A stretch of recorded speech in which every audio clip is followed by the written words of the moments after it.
Hello everyone. So today we have a placed candidate who is sitting next to me. Let us know more about himself and we will ask him about how he got job and everything. Yes, please introduce yourself. So my name is KOUSHIK SarbaBhoum. I am from Kolkata, West Bengal. After completing my B.tech in computer science there, I don't have some good percentage in degree also, like 78 percentage in that is the minimum, and there I didn't find any company. So in my college incubation period I searched for PySpiders and I joined here in the month of August. And after completing 3 months of course, I have completed the SQL course successfully and verbal classes.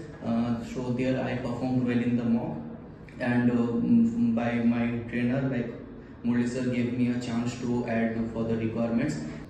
Okay. And when is your joining date? So my joining date is 6th. And